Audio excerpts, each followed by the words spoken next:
2 años atrás. Así que hechas estas aclaraciones, ahora sí, lo presento a Tino, que es nuestro gran invitado, experto en todo lo que es el ecosistema de Ethereum. Y bueno, eso principalmente. Bienvenido, tío. Tino. Bueno, muchas gracias por la presentación. No sé si me catalogaría como un experto, pero sí puedo decir que estoy acá hace un tiempo, ya en este ecosistema desde el año 2020, que te diría que estoy prácticamente full time. En aquel momento era cuando estaba libre, terminaba mi trabajo, o antes de empezar incluso, y vamos a decir la verdad, en el medio también un poco, estaba en el ecosistema cripto, ¿no? Investigando, aprendiendo, leyendo, interactuando. Y por suerte ya desde hace un par de años directamente pasó a formar parte de mi trabajo. Así que sí, la verdad que me gusta que recalques este punto que hace un tiempo, de hecho me acuerdo cuando hicimos el año pasado el Space para hablar de lo que se venía con el merge, eh, estaba repleto, yo miraba Twitter ahí arriba y vos veías que estaba lleno de Spaces, la gente no sabía cuál elegir directamente porque tenías tantas opciones y hoy en día la verdad es que son pocos, son pocos. Nosotros con Ulises, un amigo, tenemos un space que se llama Más allá del bloque, que lo hacemos todos los lunes. Y también nos llama la atención, no, en realidad no tanto nos llama la atención, lo comprendemos, ¿no? Es un bear market, quizás el interés se pierde un poco en este momento, pero sí, realmente, antes muchas veces teníamos que correr el space porque nos pisábamos con otros space amigos y hoy en día la verdad es que antes y después de nuestro space muchas veces no vemos ninguno. Pero es importante seguir hablando de cripto en este momento porque como quizás puede sonar a una frase hecha y a algo que repetimos como si fuera una especie de mantra para quedarnos tranquilos los que trabajamos de este lado, ¿no? Pero es real que durante el bear market es cuando más se construye. Quizás se pierde un poco el foco en todo lo que es la comunicación y las redes sociales y la gente vuelve un poco hacia adentro y hacia adentro me refiero hacia los proyectos, ¿no? Se enfoca en trabajar, en seguir creando y eso es lo importante. Y por eso seguimos y seguiremos acá, ¿no? Excelente, excelente. Sí, vos mencionabas recién esto de qué implica por ahí ser un experto. La verdad es que no hay un criterio absoluto, uniforme para identificar qué es ser un experto en una temática, pero sí puedo decir por varias conversaciones que tuvimos en el pasado que sos una persona que se nota muy, muy estudiosa, ¿sí? Si por ahí queremos cambiar el adjetivo a usar esa palabra, muy estudiosa de lo que es el ecosistema de Ethereum y de las criptomonedas en general. Y bueno, como todo estudioso, siempre dispuesto a aprender y a compartir también la información que son como las dos caras de lo que implica estar en este espacio, tanto recibiendo info como también compartiéndola, intentando un poco cuestionarnos un poco entre todos. Eh, Vos, Tino, puede ser, me comentaron por ahí, no estás en Argentina, ¿no? No, te quería preguntar, más allá de cualquier tema personal, si el viaje que estás haciendo tiene algo que ver con esto que comentabas de estar ya dedicado full time al ecosistema cripto, o es simplemente una anecdótico que no estés ahora acá en el país. No, en principio no tiene ninguna relación. Sí, te puedo decir que son dos sucesos que en mi vida se dieron juntos, ¿no? Yo me vine a vivir a Italia en el año 2021, allá por octubre, y un mes antes de venirme, obviamente renuncié a mi trabajo de Argentina y empecé a trabajar de lleno en lo que era cripto, ¿no? En un primer momento escribiendo para un blog. Después de ahí empecé a colaborar con algunos proyectos. Estuve en el mundo descentralizado y también estuve en el mundo centralizado. Y a partir de febrero de este año empecé a trabajar para una empresa que no está en Italia, está en Malta, así que mi trabajo es a distancia. Y ellos básicamente se dedican a consultoría sobre cripto. El fuerte de la empresa es la consultoría legal, la opinión legal. Viste que de repente, no sé, un exchange tiene que listar una moneda y necesita tener una opinión legal que respalde el movimiento que va a hacer, como también para saber qué tipo de licencia debe tener y demás. Y yo estoy en la parte técnica. Entonces, el trabajo en la empresa comienza con nuestro departamento, que analizamos los distintos proyectos cripto que se nos presentan, desde una red hasta el protocolo más mínimo que se te pueda ocurrir. Y nuestro informe pasa después al sector legal, donde finalmente, en base a lo que nosotros investigamos, van a dar un veredicto legal, ¿no? Como para que la empresa que nos haya pedido la opinión lo tenga. Y después también hacemos mucho research interno, la verdad que investigamos mucho, así que te podrás imaginar, estoy literalmente, creo que con el trabajo de mis sueños. Bueno, bueno, nos alegra muchísimo escuchar eso de que efectivamente estés trabajando tan, digamos, de cerca de lo que son los diferentes nuevos proyectos que van comenzando.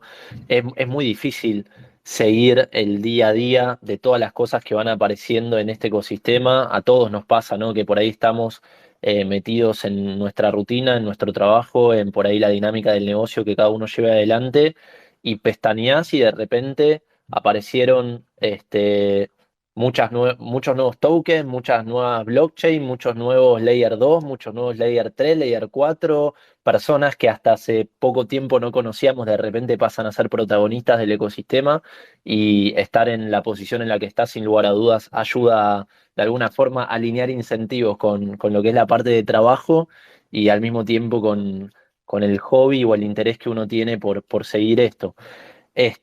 Y aprovecho para preguntarte, Tino, dado que nos comentás esta experiencia que venís haciendo hace ya casi 2 años, ¿qué diferencias o similitudes? Me corro un poco de lo que es la charla de hoy, pero aprovecho esto que nos contás. ¿Qué diferencias y similitudes ves en lo que es la comunidad eh, cripto, en lo que puede ser un país como del primer mundo, de Europa Occidental, Italia, versus lo que es Sudamérica? En Argentina, la comunidad de Ethereum es enorme, los usos que se le dan a las cripto, a las stable, a Bitcoin, son muy diferentes a los que traccionan por ahí interés en países como Italia o como puede ser Alemania u otros. Así que comienzo esta charla preguntándote esto también. Mira, la verdad es que es una pregunta muy interesante y realmente a mí me sorprendió el nivel de conocimiento y el nivel de adopción que hay en Italia, por ejemplo, ¿no? Yo cuando llegué a Italia, lo primero que hice fue empezar a buscar los grupos de Telegram, y a ver qué tipo de comunicación había desde Twitter, ¿no? Y la verdad es que me encontré con mucho podcast. Realmente hay podcasts con una cantidad de seguidores que son tremendas. Y hay mucha información, se comparte mucha información realmente. Ahora te cuento el otro lado, ¿no? De repente cuando yo empiezo a trabajar, varios de mis compañeros son italianos y ellos se preguntaban, ¿no? ¿Qué estaba pasando en Argentina y qué está pasando en Sudamérica? Pero saben que Argentina quizás es el faro a seguir para Sudamérica, ¿no? Y el país que viene marcando un poco la tendencia desde hace ya bastantes años. Y, pero cuando yo me detenía a contar el día a día de cómo cripto ya era parte de nuestro día a día en Argentina, realmente ellos estaban sumamente sorprendidos y me decían, me encantaría tener este tipo de herramientas en el día a día acá. Ellos, en ese momento estábamos todos en Malta, ¿no? Pero es muy diferente cómo se vive en el día a día cripto. Yo obviamente les dije esta frase que nosotros en Argentina solemos repetir y que también se repite bastante en Sudamérica, que allá cripto, ya sea Bitcoin, Ethereum, lo que quieras llamarle cripto, no es una opción, no es una elección, sino una obligación para los usuarios, ¿no?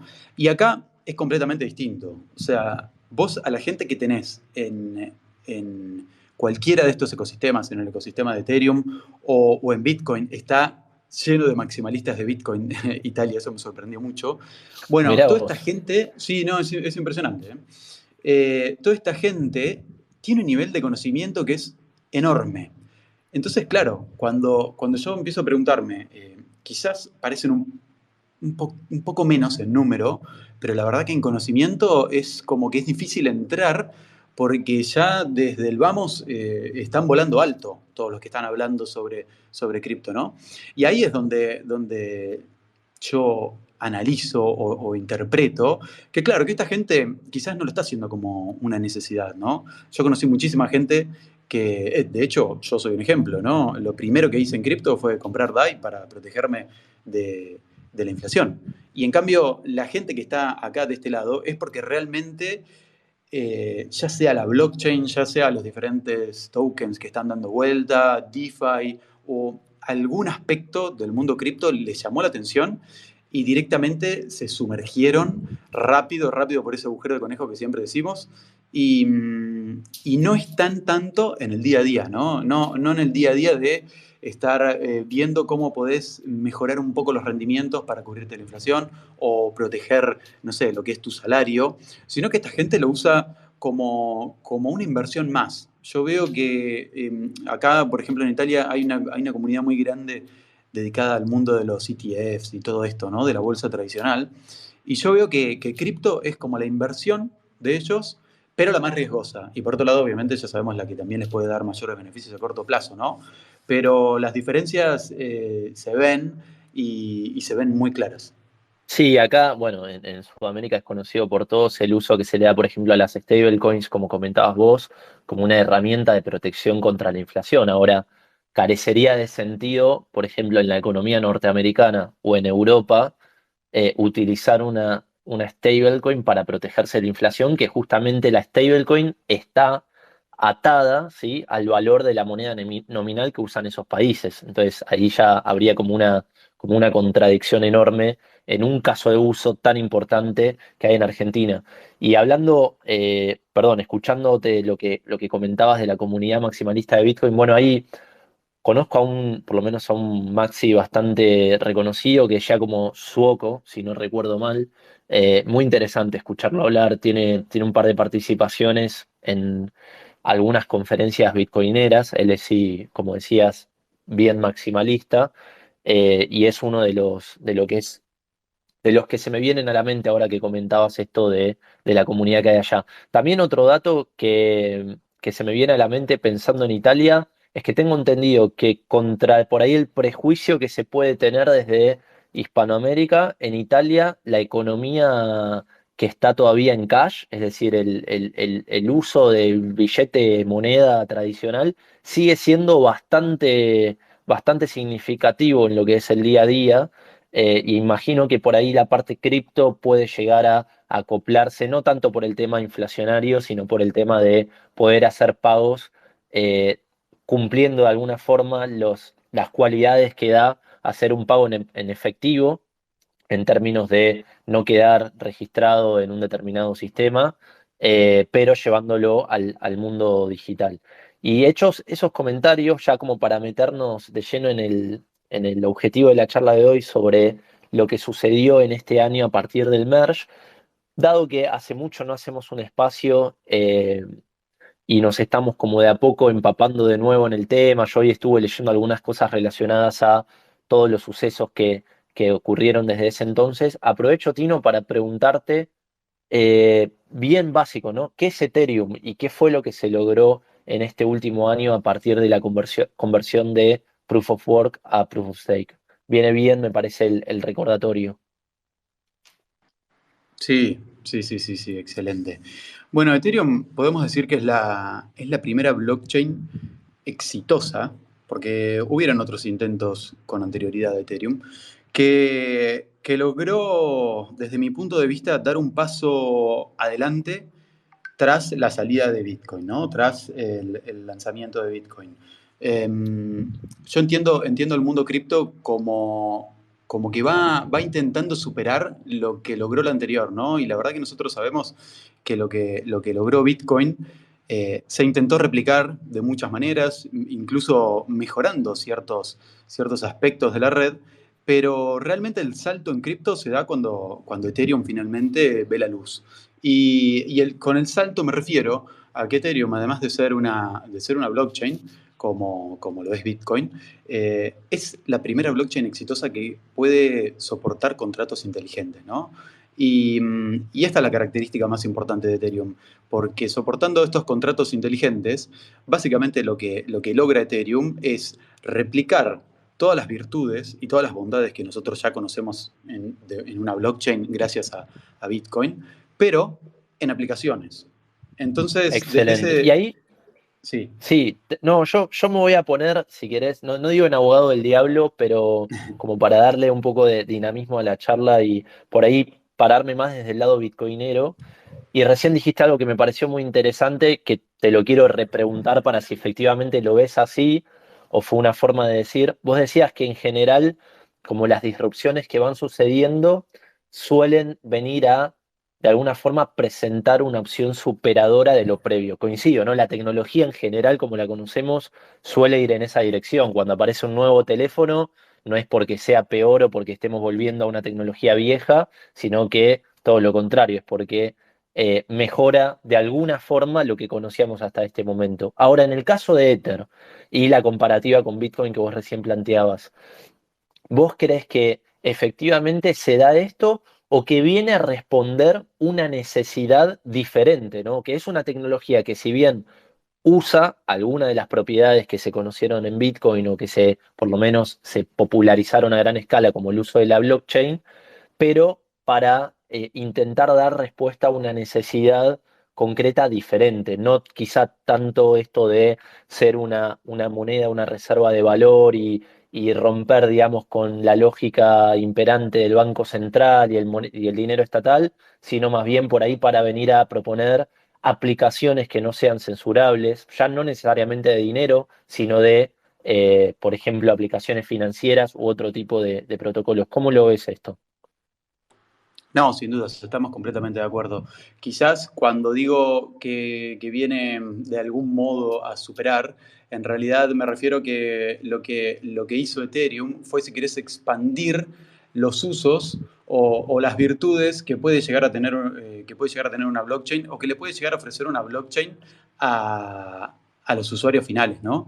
Y desde este punto de vista es muy claro que ninguna de las dos es superior a la otra, porque justamente como vos decías, vienen a cubrir distintos casos de uso. Y, y quizás es importante repasar cómo nació Ethereum. En un principio, Vitalik... Espera, te freno Sí, ahí y te dejo luego que sigas contándonos de la historia de Ether. Y te bien. sumo además una pregunta que vos recién decías, expandió los casos de uso. Sobre eso te quería también repreguntar. Si después querés meterte, además de contar un poco la historia del nacimiento de Ether, de cuáles vos identificás hoy como los mayores casos de uso que tiene hoy la red de Ethereum. Bien, espectacular. Sí, sí, claramente son dos temas que se van a unir. Pero como decía, en un principio, Vitalik Buterin, seguramente todos lo conocen, es el cerebro detrás de Ethereum. Si bien era un grupo el que creó Ethereum, él siempre ha sido la cara visible de Ethereum. Y, y él en un principio, antes de haber creado Ethereum, era como tantos otros, un fanático de Bitcoin. Él escribía en las publicaciones más importantes sobre Bitcoin y era una persona muy respetada en el ambiente. Y justamente fue en una de las conferencias anuales que se hacen en Estados Unidos sobre Bitcoin que él presentó la idea de modificar el código base de Bitcoin para que la red pueda soportar el desarrollo de estos contratos inteligentes y de esta manera expandir los casos de uso de Bitcoin más allá de lo que contabas vos, ¿no? La reserva de valor y el envío sin un intermediario entre persona a persona de dinero. Y claramente, desde mi humilde punto de vista, con completa razón, la comunidad de Bitcoin dijo no. O sea, tu idea es fantástica, realmente es algo que va a tener uso y que seguramente va a revolucionar las finanzas, pero no es el propósito de Bitcoin. El propósito de Bitcoin es otro, está plasmado en este white paper que vos ya bien conocés y la verdad es que no pensamos modificar, más allá de las constantes mejoras que se hacen al código de Bitcoin, no pensamos modificar estos casos de uso y tampoco hacer una modificación tan grande de lo que es el contrato, de lo que es el código de Bitcoin, ¿no? Entonces, Vitalik literalmente lo que hizo fue ir a construir su propia red. Se juntó de gente que realmente compartía su visión que creía que el mundo estaba listo para este tipo de blockchain, ¿no? Y que la blockchain estaba lista para ofrecer estos casos de uso que vienen aparejados a la creación de contratos inteligentes y aplicaciones descentralizadas. Es así que poco a poco, una vez que Ethereum ve la luz en el 2015, se van empezando a desarrollar eh, estas aplicaciones descentralizadas creadas por estos contratos inteligentes, que quizás el término de contrato inteligente suena como muy complejo, ¿no? Pero no es más que el código que le da vida a una aplicación, como cualquier aplicación que usamos, como Twitter, pero simplemente que en lugar de estar hosteada en un servidor centralizado como lo está Twitter o como lo está Facebook o el home banking que usamos todos, están deployadas en la red de Ethereum, por lo tanto son descentralizadas, quiere decir que no hay intermediarios y bueno, igual estoy hablando en general, ¿no? Sabemos que hay muchas aplicaciones dentro de Ethereum que sí están centralizadas, pero de esta manera las aplicaciones empiezan a tener o pueden llegar a tener la descentralización que te puede llegar a proveer Ethereum y este factor, si querés, que destaca al contrato inteligente, que es un contrato que se autoejecuta. ¿Y esto qué quiere decir? Mediante los estímulos correspondientes, este contrato va a actuar solo, sin la necesidad de que nadie le esté diciendo, sí, transferile, aceptaste depósito, o sí, crea este NFT, pasáselo a la persona que lo está creando. No, para nada. Como para entender qué son estos estímulos, básicamente imaginemos un contrato de depósito en Ethereum. Yo voy, conecto mi billetera a la aplicación y le digo a un pool de depósitos, hola, quiero depositar mis DAI. Ese es el estímulo. Y si está todo en orden, si yo pago el gas que corresponde y demás, el contrato inteligente se va a ejecutar de manera automática y va a tomar mi depósito y me va a empezar a dar el rendimiento que está estipulado en este contrato, ¿no? Así que lo que provee Ethereum es básicamente un mundo que en aquel momento, cuando se desarrolló, dicho por el mismo Vitalik y por el equipo, no sabían en dónde iba a terminar. De hecho, muchísimas aplicaciones que tenemos hoy en día, ellos reconocen que jamás se hubieran imaginado que iban a estar, por así decirlo, sueltas en Ethereum funcionando sin que nadie las pueda detener, ¿no? Pasa que es como una caja de Pandora que se abre y no se sabe dónde termina. De la misma forma que por ahí otros protocolos, como puede ser el mismísimo Internet que todos usamos y conocemos, que nació como una herramienta de comunicación militar para transmitir información específica de lo que es ese universo, y hoy la gente lo usa para mandar videos o stickers de gatitos. Es como, es imposible una vez que se abre algo tan disruptivo como es la generación de aplicaciones incensurables, en el caso no de Ethereum, o que se crea o genera un nuevo protocolo, entender hacia dónde el mercado, digo el mercado no en términos financieros, sino el mercado en términos de individuos interactuando, a dónde lo van a terminar llevando. Y para sumar dos breves cositas, y te dejo, Tino, que continúes, como dos, diría, datos medio anecdóticos que aportan por ahí un poquito al lore de la historia de Ether, de Bitcoin y de las cosas que comentabas vos recién. Vitalik Buterin es el creador o cofundador de la revista Bitcoin Magazine, que sigue vigente a día de hoy. Es bastante importante en términos de la frecuencia de actualización, de los creadores de contenido que suelen participar. Es una revista bastante, eh, sí, popular, por así decir, dentro de lo que es el mundo cripto, Bitcoin y demás. Bueno, fue fundada por Vitalik Buterin. Obviamente él luego se fue abriendo. Tengo entendido, si no recuerdo mal, que él escribía los primeros artículos ahí en esa revista y le pagaban con cantidades muy chiquititas de Bitcoin, que hoy serían sin lugar a dudas probablemente millones de dólares, pero que en ese entonces eran bastante bajitas, y que cuando él comenzó a pensar en lo que terminó siendo Ether, o la red de Ethereum, había contactado en su momento a Andreas Antonopoulos, que a mí me gusta siempre nombrarlo cada vez que tengo algún tipo de guiño que me haga pensar en que puede ser coherente traerlo a la charla. porque es uno de los principales divulgadores, ¿sí? De lo que es Bitcoin y también luego de lo que terminó siendo Ethereum. Y en ese momento donde era muy poca la información de calidad que había sobre estas tecnologías, eh, Andreas era uno de los principales referentes. Quizá hoy en los últimos años decidió pasar un poco a las sombras y no estar tan activo en redes sociales, en internet en general o en eventos, pero en ese momento era muy importante y él cuenta que Vitalik se le acercó para, para charlar esto que contabas vos recién, de la idea de implementar contratos inteligentes en Bitcoin y que en un principio parecía que podía ser, pero luego se terminaron dando cuenta de que suponía un cambio bastante radical en lo que es la tecnología y por eso fue que se terminó generando una blockchain paralela.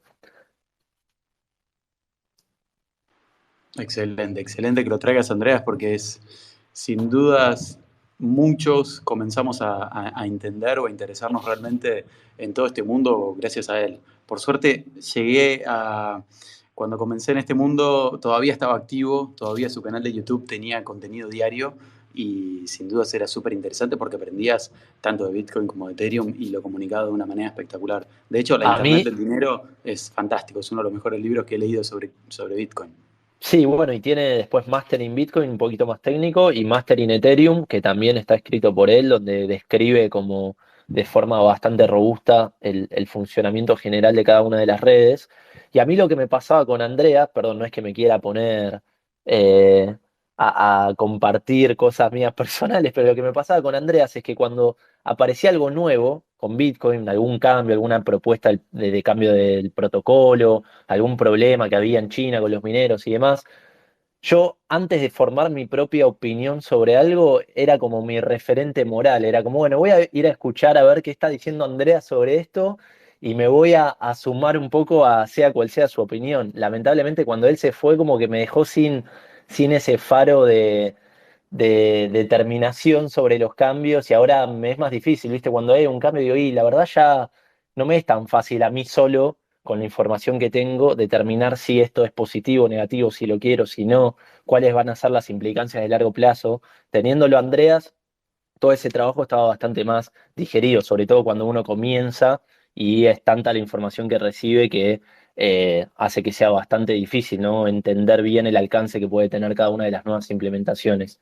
Pero bueno, hecha ese breve comentario del fenómeno de Andreas y de la historia de Vitalik también con el nacimiento de Ether, sí, te aprovecho para preguntarte cuáles pensás que son hoy las principales aplicaciones, ¿sí? Casos de uso real que tiene la red de Ethereum. Sobre todo lo pregunto porque es tan fácil en este entorno quedarse cegado totalmente por lo que es el movimiento de mercado del precio, lo que comentabas vos recién, de bueno, acá las criptomonedas en Italia simplemente se usan como una opción de inversión más, en lugar de comprar acciones de Apple, se compra Ethereum, ¿no? Especulando con el precio, haciendo trading o algún tipo de operación financiera.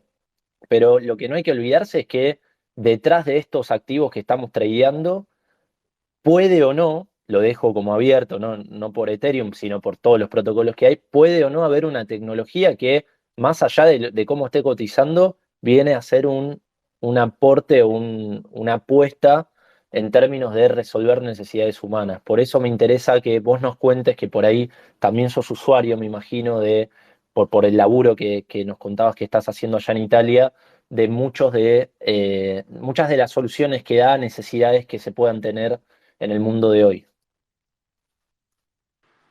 Sin dudas, Ethereum y creo que todo el ecosistema cripto sigue dependiendo fuertemente de lo que es DeFi, ¿no? Este movimiento de finanzas descentralizadas que comenzó, podemos decir, replicando los instrumentos tradicionales que existían, los instrumentos que existían en las finanzas tradicionales, para en un momento que fue el momento de explosión del último bull run allá por el 2020 llegar a la conclusión de que no existían límites, como bien charlamos en un principio, y que realmente estos instrumentos tradicionales, como pueden ser el clásico protocolo de préstamos y depósitos, en realidad no existía ningún límite, no existía ningún límite legal y tampoco existía ningún límite quizás algunos límites existen, pero por el momento parecía ser que no existían límites desde el punto de vista de la programación, ¿no? Era como que cualquier idea que surgía en el mundo DeFi rápidamente se podía programar, rápidamente se conseguía gente para que trabaje y mejore un protocolo y realmente brinde ciertas herramientas que hoy en día las consideramos naturales, como por ejemplo, no sé, proveer liquidez a un protocolo y después llevarnos el comprobante de esa liquidez a otro protocolo y pedir un préstamo con eso. Si querés, todo ese tipo de herramientas se fueron creando muy sobre la marcha, con muchísima prueba y error, eso ya lo sabemos, pero dio lugar a un ecosistema que nuevamente no se sabía dónde estaba comenzando, pero no se sabía dónde iba a terminar, ¿no? Eh, yo creo que el gran problema que este bear market nos hizo notar, aunque ya lo veníamos notando en el bull market, era que todo este ecosistema se veía sumamente This space was downloaded via spacesdown.com. Visit to download your spaces today. endeble y, y no se estaba pensando o realmente no se estaba encontrando de qué manera volverlo sustentable, ¿no? Y que todos estos fantásticos rendimientos que teníamos en el 2020-2021 se puedan seguir manteniendo en un entorno bajista. La realidad nos dijo que no se ha podido y acá nos encontramos con el mundo DeFi todavía desarrollando, todavía desarrollando nuevos protocolos, creando nuevas herramientas. Cada vez se vuelve más difícil la innovación, eso me parece algo lógico de la evolución de la tecnología, pero sabemos que la cantidad de dinero que circula en DeFi hoy en día es, podemos decir, casi irrisoria si la comparamos con lo que circulaba a finales del 2020 durante todo el 2021, ¿no? Sin Y embargo, además, no, dale, te escucho. no, que digo que sin embargo sigue siendo la aplicación más importante dentro de lo que es el ecosistema de Ethereum, ¿no? El mundo DeFi. Inclusive lo es por encima de lo que serían los diferentes tokens de las famosas stablecoin. Ahí digo, también hay un caso de uso que responde o que por lo menos en un primer momento comenzó a hacerse masivo a partir de la red de Ethereum. Ya hoy quizá las diferentes stablecoin que hay, como puede ser USDT, que es la más transaccionada a nivel mundial, se mintea, es decir, se emite nativamente en diferentes blockchains, pero hasta hace un par de años la red de Ethereum RC20, como se conoce en su término más técnico, era la principal. Ahí hay un segundo caso de uso. Te pregunto si ves a DeFi por encima de esto y si se te viene también a la mente algún otro que pienses que hoy sea bastante popular o que al revés, que veas que está comenzando a desarrollarse y por ahí para anticiparme a otra pregunta que te quería hacer, era qué casos de uso le veías a la red en el futuro. Excelente. No, sin dudas, las stablecoins son sumamente importantes y representan una gran parte del movimiento de dinero o del volumen que hay dentro de la red de Ethereum. Quizás las stablecoins yo la estaba pensando dentro del mundo DeFi porque todavía creo que una gran cuenta pendiente que no sé si alguna vez va a llegar a cubrirse y si realmente hace falta que se cubra, es que el mundo cripto todavía no pudo abarcar como se esperaba el mundo de los pagos, ¿no? Y quizás ese sería el caso de uso que las stablecoins podrían llegar a tener fuera de DeFi, pero sinceramente hoy no les veo una gran utilidad fuera de lo que es el mundo DeFi, ¿no? Si pensamos en la stablecoin descentralizada más importante, que es DAI, nace justamente en base a desarrollos que tienen que ver con el ecosistema DeFi.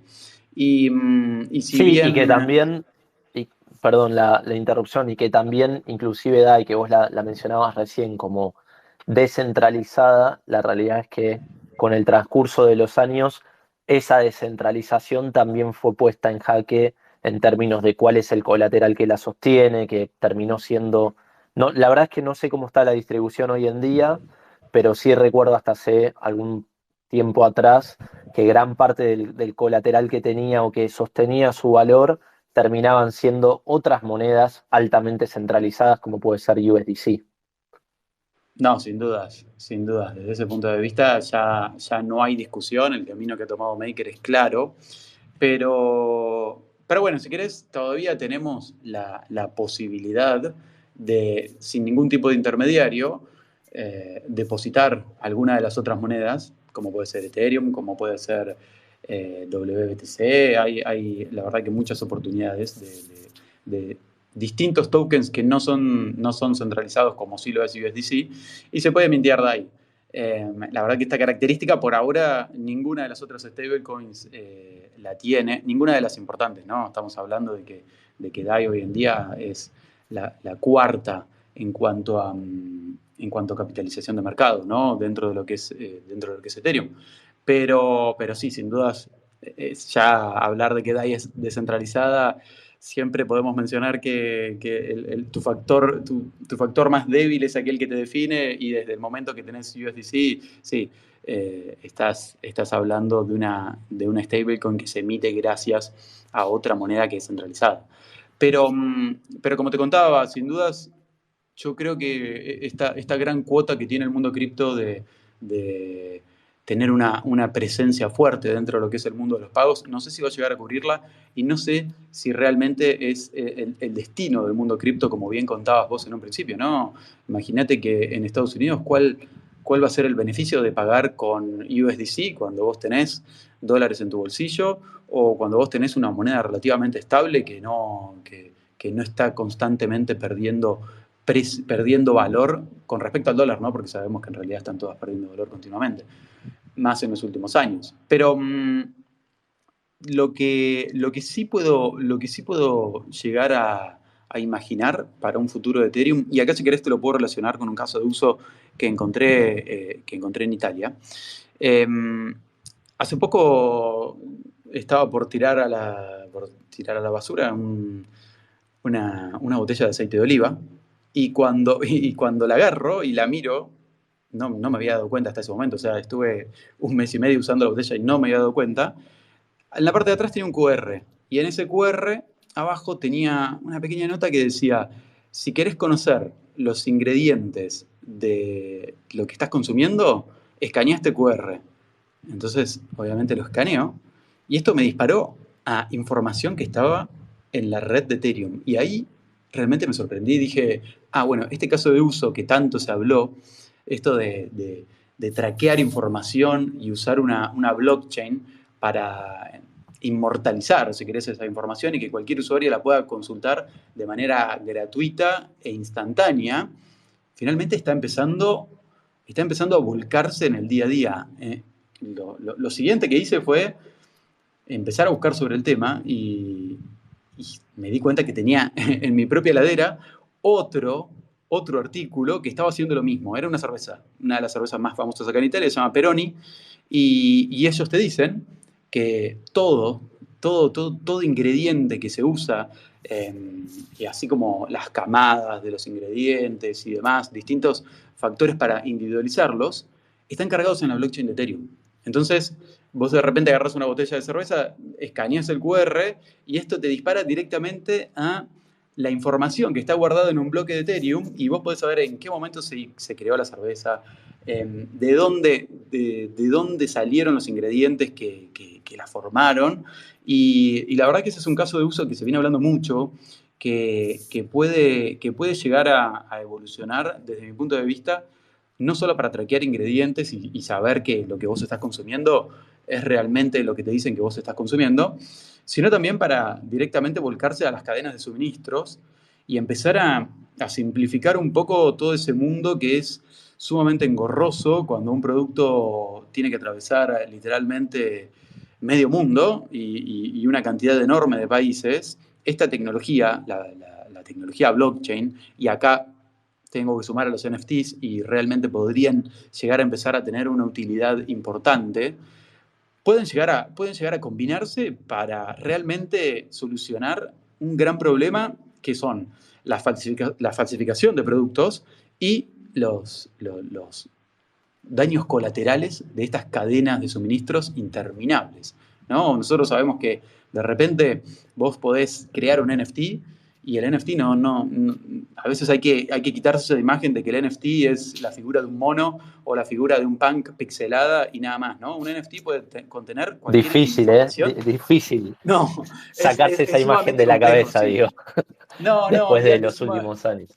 es sumamente complejo porque la verdad que fue el uso que se le dio y el mercado, viste, se desarrolla sin pedirnos permiso, ¿no? A mí, sinceramente, me hubiera encantado que el bull run pasado haya estado, no te digo impulsado, ¿no? Pero que haya tenido un mayor impacto la tecnología blockchain sobre las cadenas de suministros. Y acá podemos combinarlo, o sea, vos directamente podés crear un NFT que contenga cualquier información que sea digitalizable. Y en este caso podés digitalizar, no sé, los papeles que vos necesitas para pasar por la primera aduana, ¿no? Entonces, cuando llegás a la aduana, toda esa montaña de papeles que hay que presentar y que hay que llenar, estarían listos, estarían en una blockchain y vos ni siquiera tendrías, no sé, como la persona que está transportando estos productos, ni siquiera tendrías que hablar con la persona de la aduana. La persona de la aduana haría lo que hice yo acá en mi casa, escanear un QR, ver los datos y decir, muy bien, esto sigue. Sí, Y acá perdón nuevamente la interrupción, pero quizá la pregunta que no es para que la respondamos ahora, porque sin lugar a dudas es un tema más que interesante y que da para una charla entera en sí mismo, es, bueno, de todos esos casos de uso que podemos llegar a pensar, ¿en cuáles realmente se necesita una tecnología que sea resistible a la censura, ¿no? Que es un poco el caballito de batalla de esta tecnología que es blockchain, o por lo menos blockchain en términos de base de datos descentralizada, permissionless y todas esas características que conocemos tanto en Bitcoin como en Ethereum. Insisto, no es para responderlo ahora, pero todos sabemos que una blockchain no es más que una base de datos descentralizada, o por lo menos como la conceptualizamos cuando pensamos en ella, y que seguramente cuando alguien, por ejemplo, habla de Bitcoin, hay que decir, Bitcoin es la base de datos más lenta del mundo. O sea, suena casi como paradójico o como algo antiintuitivo de, che, yo por qué defiendo Bitcoin y al mismo tiempo te digo que Bitcoin es la peor base de datos si te la pones a analizar en términos de velocidad de una transacción o de verificabilidad, digo, de lo que implica generar un movimiento en esa base de datos. Bueno, porque son las dos caras de la misma moneda. De un lado ganás resistencia a la censura, inmutabilidad y un montón de atributos, pero la contracara de eso, de hacerlo de esta forma descentralizada, a diferencia de lo que puede ocurrir con la base de datos de una empresa, es que la velocidad a la cual la red de Bitcoin puede justamente poner su estampa de confianza y no de confianza, sino de seguridad y de verificabilidad, etcétera, etcétera, etcétera, es que sea altamente ineficiente a la hora de querer modificarla. Entonces, en estos casos de uso que vos mencionás, que sin lugar a dudas, insisto, no es para dar una respuesta ahora, la pregunta que me parece que tiene que estar siempre por detrás es, ok, pero necesitas una blockchain para este tipo de tecnología por algún motivo en especial, o es algo que quizá puede ser pensable desde la tecnología tradicional, no necesariamente desde una blockchain, sino desde una tecnología de esto, de traqueo de información conectada a Internet y sin tanta necesidad de realmente tener como esa paranoia intrínseca que tienen este tipo de redes que básicamente nacieron justamente para ser resilientes. Te pregunto también, Tino, si empezás a divisar o cuál crees vos que es eh, el horizonte de mediano plazo. Y acabas de comentar a uno recién muy interesante, te pregunto desde la ignorancia total si vos crees que hay alguno más. Bueno, no hablamos tanto de lo que pasó con el merge. Yo ahora sí te quiero preguntar alguna que otra cosita adicional, sobre todo el tema de las Layer 2, que es algo que cada vez se escucha más, pero te pregunto primero eso, de cuál pensás que es el futuro, por lo menos en el corto o mediano plazo. sinceramente hoy en día, en este bear market, siempre se dice que en los bear market es donde se forjan los bitcoiners, ¿no? Y yo creo que si hacemos un paralelismo con lo que está pasando en Ethereum, hay una vuelta a las bases que es sumamente importante. Y hoy en día vemos que MakerDAO vuelve a ser MakerDAO, la plataforma detrás de la creación de DAI, vuelve a ser la segunda aplicación dentro de Ethereum con mayor TVL, ¿no? Aave está ahí nomás, pisándole los talones, Uniswap sigue manteniéndose. Entonces, me parece que este bear market lo que ha hecho hasta ahora es simplemente fortalecer todas aquellas aplicaciones que vienen funcionando desde hace un mayor tiempo, podemos ¿Cuál es la decirlo. primera? Perdón la ignorancia. No, mirá, y ahí la primera era para hablar, si querés, de la novedad que trajo el merch y que trajo todo este último tiempo, ¿no? No, pero La vos primera, decías, digo, la primera, recién mencionaste a Maker y sí, por ahí entendí mal, dijiste que es la segunda aplicación más utilizada o algo similar. Te la que preguntaba cuál tiene era la... más TVL o más valor bloqueado dentro de sí misma. Ah, ok, Sí, y la... la primera justamente es algo que trajo el merch Ah, y la es Lido. validación. Ah, ok, Sí, ok, ok. sí, o sea, a partir de como bien vos lo comentaste en un principio, con el merge, Ethereum básicamente cambió de consenso, de mecanismo de consenso, y empezó a tener antes tenía el mismo mecanismo de consenso de Bitcoin con algunas modificaciones, pero trabajaba con Proof of Work. Y a partir del merge, Ethereum empezó a trabajar con Proof of Stake, ¿no? Básicamente, el cambio que trae en el día a día es que en lugar de existir mineros, que ofrecen su prueba de trabajo para minar el próximo bloque y hacerse con las recompensas, validar mientras validan las transacciones. Acá existen los validadores, ¿no? Los validadores son directamente personas que disponen de 32 Ethereum para depositar en el protocolo y también se encargan de correr el software correspondiente para ser un validador, ¿no? Entonces, estos 32 Ethereum dentro de lo que es el Proof of Stake actúan como garantía que el validador va a actuar con respecto a las reglas, ¿no? Porque si no actúa con respecto a las reglas, puede llegar a perder una parte de estos Ethereum. Si continúa comportándose de manera indebida, va a finalmente perder todos los Ethereum que tiene depositado. Entonces, Y ahí se abre una te, nueva posibilidad aquí. te Se abre una pregunto, nueva... Sí, lo del Lido, que lo mencionaste recién, ¿cuál es el rol que hay, cumple? Que me doy una idea por todo lo que venís comentando. Y en segundo lugar, también aprovecho para me echarte la pregunta de vos recién mencionaste los 32 Ether que es necesario como para ser un full validador solo, sin necesidad de participar en un pool y bueno, otras cuestiones. Te pregunto, ¿cómo está hoy la situación de la posibilidad de retirar, de hacerse con los Ether que están stakeados? Porque recuerdo en un primer momento cuando se hizo la transición que había como, existía la posibilidad de ingresar como validador, pero no estaba tan claro o tan definido cómo hacer luego para dejar de serlo y hacerse nuevamente con esos Ether. sí, totalmente. Eh, bueno, después de la figura del validador, con una red de Proof of Stake, lo que tenemos es la figura de quien delega, ¿no? O en inglés, el staker, el que básicamente deposita sus tokens, los tokens nativos de esa red. En este caso hablamos de Ethereum, de la red de Ethereum, y hablamos de ETH, el token de ETH. Y los stakers lo que hacen básicamente es depositar sus tokens con validadores para comenzar a recibir una porción de las recompensas que el validador recibe por llevar adelante su tarea. Ahora, al mismo momento, al mismo tiempo en que nace la Beacon Chain, que es esta red de Proof of Stake de Ethereum, nace el protocolo de Lido, ¿no? Y el protocolo de Lido lo que dice es lo siguiente: les ofrecemos a todos los usuarios que vengan, que depositen en nuestra plataforma el token de Ethereum, y nosotros lo que vamos a hacer es devolverles las recompensas menos una comisión. Pero a ver, ¿qué es lo que te provee el IDO que un usuario común y corriente no podría hacer para participar dentro de lo que es la validación del mecanismo de consenso de Ethereum, ¿no? Es que cuando nosotros hablamos del número de 32 Ethereum, para montar un validador, más allá de correr el software, estar continuamente conectado a Internet y no poder despegarse un minuto de esa conexión, hay que depositar 32 Ethereum.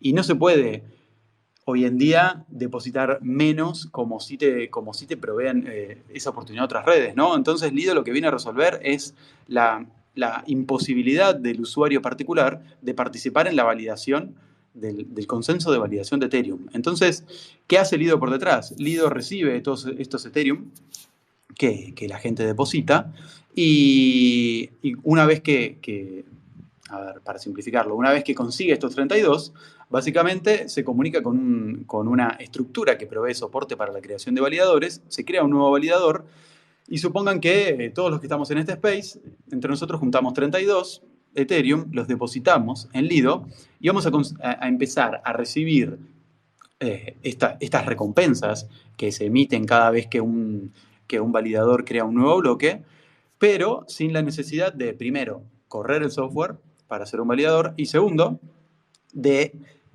depositar esos 32 Ethereum que probablemente no los vamos a depositar porque no los tenemos, ¿no? Lido de esa manera logró ser hoy en día la aplicación dentro de Ethereum con mayor valor bloqueado dentro. Y si querés, esto es un poco preocupante porque hoy en día casi un 35% de todos los Ethereum que están depositados en el mecanismo de consenso pertenecen a Lido, que si bien todo esto sucede de manera permissionless, sabemos que no es un protocolo completamente descentralizado y es un riesgo bastante importante porque estamos hablando de casi un 35% del total de los Ethereum depositados para asegurar justamente la red y para llevar adelante el mecanismo de consenso pertenecen a una sola aplicación. Pero de esta manera fue que ellos lograron posicionarse por encima de todas las aplicaciones, si querés, un poco más tradicionales de DeFi más puro, en este ranking de dinero bloqueado en cada aplicación. Y después, con respecto a lo que contabas, es un punto sumamente interesante porque la Beacon Chain nació, la red de Proof of Stake de Ethereum nació en el año 2020, en diciembre, y la gente podía participar, ya sea, en realidad podía participar como validador o por medio del Lido, pero no existía la posibilidad de retirar estos Ethereum. Entonces, en ese momento, el escenario era el siguiente. Por ahora no se pueden retirar los Ethereum que depositaste. ¿Cuándo se van a poder retirar? Y bueno, tienen que pasar dos cosas. Primero, tiene que suceder el merge. Y segundo, tiene que suceder el hard fork, que fue una de las actualizaciones más importantes que tuvo Ethereum después del merge, que se llamaba Chapela Shanghai, se llamaba el hard fork. Bueno, una vez que este hard fork tuvo lugar, que fue no me acuerdo si en marzo o en abril de este año, los usuarios pudieron empezar a retirar los Ethereum que habían depositado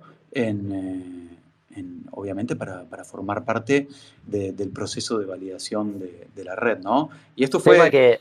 Tema que se prestó, recuerdo, para todo tipo de especulación, ¿no? Cuando se habló de esto primero para todo tipo de meme, eso hay que decirlo también. Cuando se hablaba de, Sí. che, se puede depositar, pero no sé cuándo voy a poder retirar, obviamente eso alimentaba bastante a toda la toxicidad bitcoinera. Pero después cuando sí efectivamente se supo que se iba a poder retirar en el futuro muy cercano esos Ether, me acuerdo que había también muchísimas como teorías de, bueno, ¿qué va a pasar con el precio si de repente todo el mundo retira y van a salir a venderlo? Y la verdad es que no, hasta donde recuerdo, no generó prácticamente ningún movimiento por lo menos desde esa óptica más de mercado.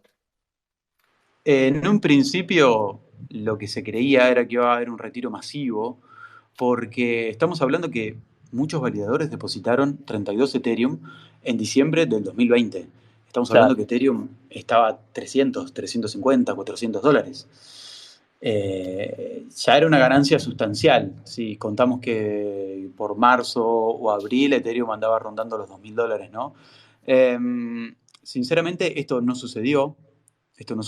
Lo que sí sucedió es que hubo una gran cantidad de retiros, sobre todo al comienzo, de las recompensas. Porque, a ver, cuando nosotros decimos que no se podía retirar Ethereum, no era solamente que no se podían retirar los 32 que había depositado cada validador para tener esta posición dentro de la red, sino que no se podían ni siquiera retirar las recompensas que día a día el validador iba sumando. Entonces hubo un retiro importante de todas estas recompensas, pero la realidad es que tener la noción de que un validador hoy en día puede retirar sus Ethereum realmente cuando dispone, realmente cuando decide hacerlo, puede retirar estos Ethereum, impulsó la cantidad, hizo crecer la cantidad de Ethereum depositado en el protocolo. Y si querés, donde se vio un crecimiento, y este crecimiento es fácil reportarlo porque se trata de soluciones masivas para instituciones, fue desde el punto de vista institucional.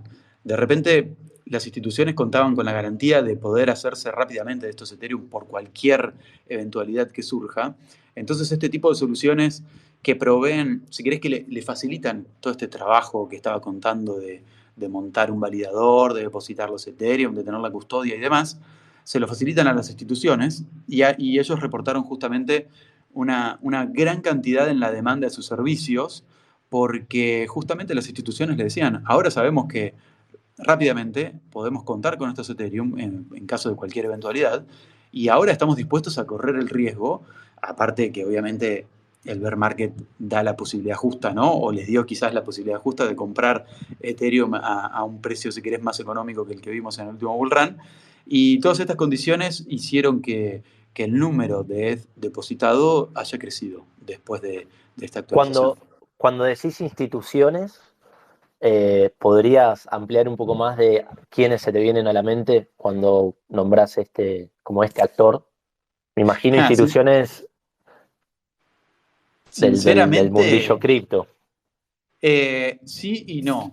Lo que pasa es que también estos servicios obviamente están tratando con instituciones que son eh, grandes instituciones de la economía tradicional y no van a revelar por secreto profesional quiénes son los que están depositando. Pero, a ver, estamos en el mundo blockchain y es relativamente simple trazar un par de líneas y darse cuenta de dónde está proviniendo el capital y realmente el influjo que estas soluciones tuvieron de ETH fue realmente grande. Así que realmente se especula de que son otros gigantes que ya han desembarcado en el mundo Bitcoin, pero que realmente estaban esperando esta confirmación de poder hacerse de sus Ethereum cuando ellos los necesiten para finalmente también empezar a interactuar con este mecanismo que, si querés, es visto como uno de los más seguros dentro de lo que es el ecosistema de Ethereum, ¿no? Cualquiera se sentiría mucho más seguro, por lo menos desde mi punto de vista, depositando en el protocolo de Ethereum directamente, ¿no? Antes que en un contrato inteligente que puede llegar a tener unas vulnerabilidades que creemos que el staking de Ethereum no va a tener. Claro, bueno, sí, cierto, todas las semanas es noticia algún protocolo diferente que por algún motivo u otro es hackeado. Por eso justamente en este ecosistema lo que es la historia conocida, el tiempo en el cual un determinado protocolo ya viene existiendo, la cantidad de fondos que ha manejado es siempre una variable que es imposible de omitir, ¿no? Por ahí a veces vemos en Twitter o en diferentes espacios de cripto algún protocolo medio nuevo que aparece, que paga un montón, todo muy lindo o muy tentador, pero hay una barrera de tiempo de existencia y de fondos que hayas logrado manejar sin haber sido hackeado, que hasta que no lo hayas vivido es imposible como tener esa confianza que puede dar otro protocolo que sí lo haya traspasado, ¿no? Sí, evidentemente. Y cuando ¿Tenés? hablamos de staking, hablamos de un desarrollo que está incluido dentro del protocolo de Ethereum, ¿no? Con todas las Exacto. certificaciones y con todo el recorrido justamente que vos mencionás, que es desde diciembre del año 2020, eh, y todas las pruebas y errores que hubieron en el medio, ¿no? Así que sí, es interesante lo que mencionás.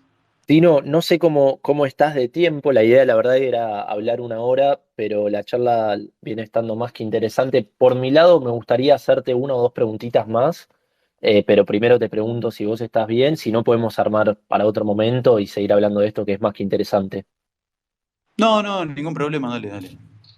Te pregunto, una bastante cortita y al pie, más numérica. de si nos podés dar más o menos un rango, entiendo que es variable, del tema este de el staking de Ether aproximadamente hoy, cuáles son los valores vamos a llamarle beneficio o Ether stakeado que uno genera, que viene dando. Y la segunda, antes de cerrar, que lo tenía anotado como una de las cosas que te quería preguntar, es sobre el desarrollo de las Layer 2, de cuál es el rol que vos ves que vienen teniendo, cuál es también la perspectiva, perdón, la proyección a futuro que tenés sobre las mismas. Excelente. El rendimiento por stackear Ethereum o por ser validador de la red hoy ronda el 5%. Generalmente en un momento estuvo alrededor del 6%, pero siempre se mueve entre el 4,5 y 5% anual, ¿no? El rendimiento. Y obviamente al hacerlo por medio del IDO o otras soluciones que existen, como Rocket Pool, que es descentralizada, hay una pequeña comisión que la plataforma te va a requerir, ¿no? Así que quizás el rendimiento va a ser algunos centésimos menos. Pero, pero la segunda pregunta, sí, realmente es de lo que más se habló en el final del bull market. En realidad lo que pensábamos que todavía era el bull market, que ya era bear market, y lo que más ruido generó este año dentro de lo que es el ecosistema Ethereum, ¿no? Las Layer 2 básicamente lo que vienen a hacer es a solucionar todas las limitaciones que tiene Ethereum como red, que prácticamente se refieren a la escalabilidad, a los costos y también a la velocidad del procesamiento de transacciones, ¿no? Son redes, son redes que quizás alguno se podría preguntar, ¿cuál es la ventaja, por ejemplo, de una Layer 2 frente a, no sé, a Solana? ¿O cuál es la ventaja de una Layer 2 frente a Cardano? Y bueno, estas Layer 2, la característica más importante que tienen es que descansan lo que es la seguridad en la red principal de Ethereum, ¿no? Sinceramente, algo que se repite mucho desde el ecosistema de Ethereum y que por momentos parece como una especie de frase armada, pero yo realmente lo creo, es que Ethereum en algún momento dejará de ser una red en la cual los usuarios transaccionan desde el punto de vista de usar Uniswap en Ethereum e intercambiar, no sé, Ethereum por DAI dentro de lo que es la red principal de Ethereum, ¿no? Eh, el futuro de esta red, de este ecosistema y por el que todos, creo, están trabajando hoy en día, es porque Ethereum sea la que le da seguridad a todo el ecosistema y las Layer 2 sean aquellas que nos provean a los usuarios el entorno en el cual transaccionar, ¿no? El entorno en el cual usar las distintas aplicaciones que estuvimos hablando hoy, el entorno en el cual desarrollar de repente una aplicación que sirva para cadenas de suministro y demás. Hasta el momento vienen creciendo de manera, podemos decir, interesante para tratarse de un bear market, la cantidad de movimiento dentro de cada una de estas redes. Sin dudas, no podemos negar que se han apoyado en la especulación con un airdrop, en la especulación de que cada una de estas redes saque su propio token y los usuarios que estuvieron ahí en el primer momento se benefician gracias al token. Pero, pero sinceramente, hoy en día para mí la cuota pendiente de las Layer 2 es la descentralización en su propia gestión de sus transacciones, ¿no? Si bien yo digo que la seguridad depende en Ethereum, depende finalmente de Ethereum porque una L2 gestiona sus propias transacciones, las comprime al máximo nivel y las envía a la red de Ethereum como una sola transacción que va a ser incluida en un bloque e inmortalizada dentro de la red de Ethereum. Por eso es que la seguridad la provee Ethereum. Toda esta gestión de la cual yo estoy hablando, que hacen las L2 de manera muy resumida, hoy en día está centralizada por los equipos que desarrollaron estas L2. Y sin dudas, esto no termina, si bien, como decía, el uso, la cantidad de dinero bloqueado en cada una de estas redes ha crecido, la confianza de los grandes capitales que siguen estando en Ethereum todavía no se alcanzó para poder moverse a una L2. Simplemente porque detrás de toda la gestión hay un equipo centralizado que hoy en día está gestionando esta especie de validador que tiene la L2 y está gestionando las transacciones de los usuarios. Así que más allá de que todavía hay que seguir trabajando en la tecnología y todavía el rendimiento de las L2 puede ser todavía mejor, la cantidad de transacciones procesadas por segundo puede ser todavía más alto, la seguridad que ofrecen los distintos códigos bases de cada una de estas redes también puede ser mejorado, pero yo creo que la gran cuota pendiente es la descentralización. El desafío futuro, entiendo. La verdad es que cada más o menos una oración o 10 segundos que te escucho, a mí se me presentan como 2 o 3 preguntas nuevas que te quiero hacer desde la ignorancia. Justamente antes de que vos me menciones el tema de la censura posible, no usaste esa palabra, pero usaste el tema de la centralización, que obviamente está asociado, puede estar asociada a casos de censura. En el caso de las Layer 2, antes de que me lo menciones, yo te iba a preguntar sobre eso, ¿no?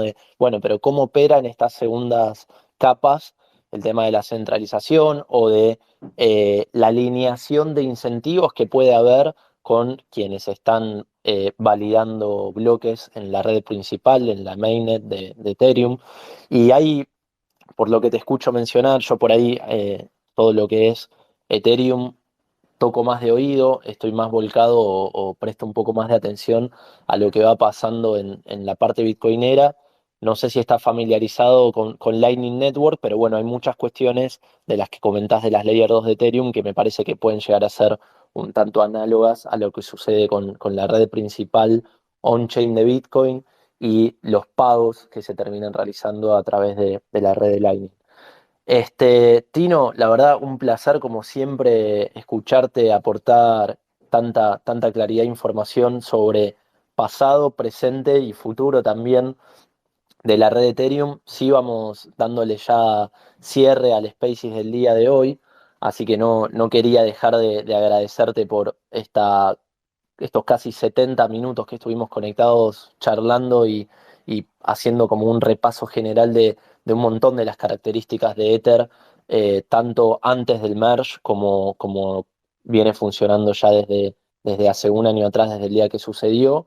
Así que Tino, bueno, un gran saludo allá en Italia para vos. Entiendo que debe ser bastante tarde por esa zona.